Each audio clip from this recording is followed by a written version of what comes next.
2010년 11월 23일 섬마을 연평도에 갑자기 굉음과 함께 불길이 치솟았습니다. 북한이 연평도와 인근 해상에 포탄 170여 발을 기습적으로 퍼부었습니다. 우리 측 군인과 민간인 4명이 전사했고 60여 명의 부상자가 발생했습니다.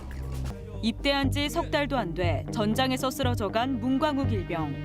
포격 소리에 마지막 휴가를 포기하고 부대로 향했던 서정우 하사.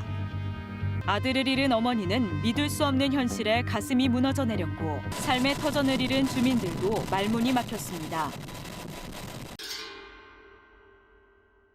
전사자분들의 장례를 군 내에서 하잖아요. 그때 당시 상황을 기억하시는 대로 좀 말씀해 주세요.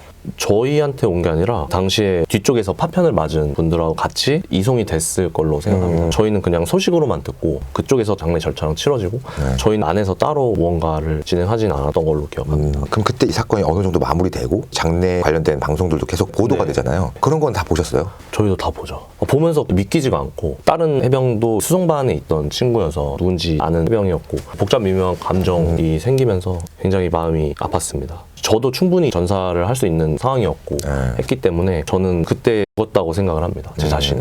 왜냐하면은 그렇게 포탄을 무자비하게 쏴놓고서 그 다음 순서는 이제 밀고 들어오는 게 정상이라고 생각을 했는데 오지 않고 제가 이렇게 살아있는 게 생명을 연장했다라고 저는 생각을 합니다.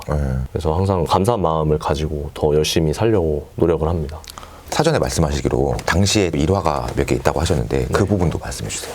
서정우 해병님하고 저랑 친해진 게 그분은 이제 박격포이고 저희는 포차이기 때문에 사실은 소대가 다르면은 그렇게까지 가까워질 일이 많이 없거든요. 뭐 근무를 같이 나간다든지 작업할 때 같이 한다든지 할 때가 아니면은 근데 저희가 교회를 다녔었습니다. 교회 다니는 인원이 10명이 안 됐기 때문에 교회 오고 가는 버스에서 이야기를 많이 나눴습니다. 그때 했던 이야기들이 그분이 법학과 출신이셔가지고 나는 이제 검사가 되겠다. 검사를 해서 나쁜 놈들을 다 때려잡겠다. 뭐 이런 말씀을 하셔가지고 이제 나이가 서정우 해병님보다 많아서 밖에 나이로 동생이었음에도 불구하고 뭔가 자기만의 길을 위해서 열심히 사는 모습이 멋있다 했던 게 그분이 되게 열심히 살았었어요. 운동하는 곳에 가면은 서정우 해병님이 무조건 있습니다. 그분이 몸이 중대 전체에서 제일 좋거든요. 그리고 책도 많이 보시고 열심히 하시고 항상 그런 모습이 굉장히 배울 점이 많구나 생각을 했었습니다. 인간적으로 제가 좋게 봤던 게 저희 중대에 PX가 없어서 PX 추진해가지고 일주일에 한 번 했던 것 같습니다. 그때 제가 작업 나가거나 할 때 항상 서정우 해병님이 돈을 주시면서 담배 심부름을 저한테 시켰었거든요. 보통 선임들이 많이 시키잖아요. 말보로 라이트라든지 이런 거 이제 많이 말씀을 하시는데 그 당시 담배가 2,500원이었거든요. 2,000원 주고 담배 사와라. 그리고 조금 이제 빡센 선생님들은 2,000원 주시고 500원 거슬러 와라.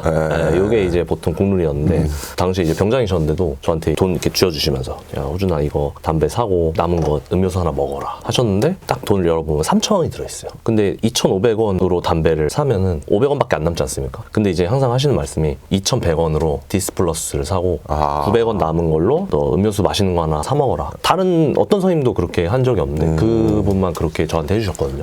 그래서 저는 이분이 동전을 선호하지 않기 때문에 3,000원 주면서 이렇게 하시고 디스플러스는 원래 피시는 건가 보다 했는데 알고 보니까 이제 디스플러스를 좋아하신 게 아니었던 거예요. 저를 이제 배려하셔가지고 저한테 이제 고마우니까 그 마음을 표현하시려고 굳이 이제 디스플러스를 사오고 남은 걸 사 먹어. 근데 사실은 이 군대라는 수직 구조 안에서 선임이 후임한테 시키는 거는 당연한 거고 사실 크게 어려운 거 아니잖아요. 어차피 사러 가는 김에 하나 사는 거. 근데 불구하고 그런 마음 씀씀이 자체가 고마워서 사실은 되게 관계를 유지를 하고 싶었고 한 게 있었는데 그래서 더 충격적이고 좀 어안이 벙벙한 겁니다. 왜 기억하시기에 사진처럼 딱 기억에 남는 장면이 있으신가요? 저희가 원래 항상 사격을 하면은 먼저 돌아갑니다. 왜냐면 박격포는 이제 들고 이동을 하고 사격도 저희보다 늦고 일정이 이제 저희보다 뒤처질 수밖에 없는데 저희 같은 경우에는 총이 좀 크고 해서 포차로 이제 움직이기 때문에 기동력이 좋아서 더 먼저 복귀를 하고 수입하는데 오래 걸리기 때문에 저희가 항상 먼저 돌아옵니다. 근데 전 지금도 이해가 안 가요. 그때 저희 소대장님이 박격포 훈련 끝날 때까지 기다렸다 같이 간다 이렇게 말씀하시는 거예요. 저희 입장에서는 빨리 돌아가가지고 낫고 휴식을 취할 수 있는데 왜지? 하면서도 그냥 그런가 보다 하고 거기서 기다리는 와중에 그 사건이 일어난 거거든요. 근데 저희가 2주 이상 원래 중대에 못 돌아갔습니다. 그 시간이 지나고 저희 중대에 돌아갔는데 그 저희 포차 되는 자리 있지 않습니까? 거기 주차장이 포탄이 3발이 떨어져서 다 박살이 나 있는 겁니다. 그 안에 다 터져가지고 파편 막 박혀있고 근데 그거를 딱 보는데 이게 소름이 온몸에 도는 겁니다. 왜냐하면은 북한에서 그냥 미사일 쏜 게 아니라 제가 알기로는 요지의 장소를 알고서 사격을 하는 걸로 알고 있습니다. 그 주차장도 타겟이었던 것 같습니다. 여러 발이 떨어져 있었거든요. 아마도 주차장에 있는 포드는 본인들에게 전투하는 차들이 이제 대기를 하고 있는 부분이기 때문에 아마 초반에 거기를 타격했을 걸로 생각을 하고 있어요. 그러면 만약에 소대장님이 박격포랑 같이 간다라고 말씀을 안 하셨고 저희가 예정대로 그냥 돌아와서 병기 수입하고 있었으면은 저희는 다 목숨이겠구나. 그리고 저희 중대가 신축 건물을 지어가지고 들어가서 일주일도 못 살고 그렇게 됐던 걸로 기억을 해요. 그래서 중대 딱 갔는데 그 정문에 불발탄이 이렇게 꽂혀 있었어요. 네, 포가 이렇게 꽂혀서 터지진 않고 이게 땅바닥에 꽂혀 있습니다. 그리고 유리창 다 깨져 있고 그거 봤을 때도 충격이었는데 그 주차장 사건이 제일 기억에 남습니다. 와, 그러면 이런 큰 사건을 겪고 나서 생긴 후유증 같은 것들도 있어요? 보통 사람들이 군대 꿈을 꾼다고 하잖아요. 근데 저는 참 희한한 게 꿈을 한 번도 안 꿨었어요. 한 번도 꿈을 안 꾸다가 6, 7년 정도 됐었나? 그쯤에 딱 한 번 꾼 적이 있습니다. 다시 연평도에 돌아가 있고 이미 전쟁이 났고 북한과 교전을 하고 저희가 이제 건물 같은 데 숨어서 사격하고 들어온 인원들 사살하고 이런 꿈을 꾼 적이 있었습니다. 막상 전쟁이 나면은 임무수행하는 부분에 있어서 어떨 거 같냐 했을 때 제가 자신 있게 말하는 부분이 그거였어요. 비록 꿈이지만은 제 현실 의지가 어느 정도 반영이 된다고 생각하는데 꿈에서 싸우는 와중에서도 일말의 두려움 없이 한 명이라도 많이 죽이자 뭐 무서워서 숨고 이런 감정이 일절 들지 않았습니다. 네, 그래서 전쟁하다가 꿈에서 딱 깨고 땀 막 이렇게 나고 그 정도고 그 이후로는 개인적으로 제가 항상 잊지 못합니다. 그때가 2010년 11월 23일이었는데 11월 23일만 가까이 오면은 항상 그때 생각이 납니다. 매년. 와, 연평도 포격 도발 사건을 겪으시면서 한 개인으로서든 한 군인으로서든 뭔가 깨달은 바가 있을 것 같아요. 그런 거 있으시면 말씀해 주세요. 지금 강철 부대가 방영 중인데 사람들이 특수부대라든지 보면서 멋있다, 되게 힘들구나, 저기는 대단한 사람들이다 이렇게 생각을 하시고 근데 특수부대뿐만 아니라 최전방, 최후방을 다 떠나서 징집이 되었지만은 지금 우리의 안전을 위해서 헌신하고 있고 그런 부분에 있어서 더 고맙고 더 대우받고 저희가 휴전 상황이지 않습니까? 언제든지 저희는 전쟁이 일어날 수 있다고 생각을 합니다. 지금 러시아, 우크라이나 전쟁하는 것도 솔직히 그 우크라이나 사람들이 갑자기 이렇게 될 줄은 모르지 않았겠습니까? 저희도 마찬가지로 겪어본 입장에서 저희도 예상 전혀 못했습니다. 그쵸. 북한이 도발하고 미사일 쏘고 평소에도 그랬었기 때문에 갑자기 이렇게 될 거라고는 아예 예상을 못했어서 진짜 모른다고 생각합니다.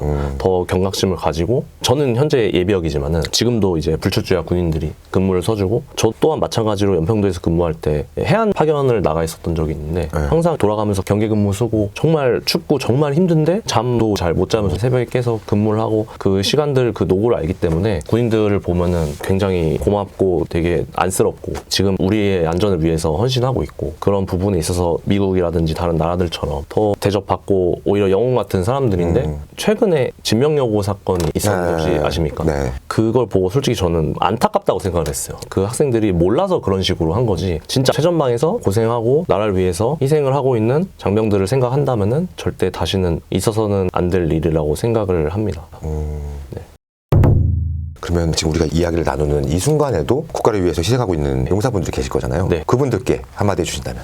다들 불철주야 열심히 나라를 지켜주시고 고생해주셔서 너무 감사합니다. 저도 그 시기를 보냈던 한 사람으로서 얼마나 고생했고 얼마나 힘든지 잘 알기 때문에 전역하는 그날까지 무사히 군생활 하시고 가족들 품으로 잘 돌아가실 수 있기를 간절히 바랍니다. 그럼 마지막으로 제 잼뱅TV 시청자분들께 한마디 해주신다면? 보통 나오시면 다들 하시는 말씀이 실제로 보니까 잘생겼다 라고 말씀하시는데 진짜 그런 것 같고 어떻게 해병대 군복을 입고 나와서 당시에 있었던 일들을 이야기하였는데 최근에 우크라이나와 러시아 사태 보면서 저희도 항상 휴전국가이고 언제든 전쟁이 일어날 수 있는 상황이라는 거를 경각심을 가지고 군인들에 대한 감사하는 마음을 가졌으면 좋겠습니다. 수고하셨습니다. 네, 감사합니다.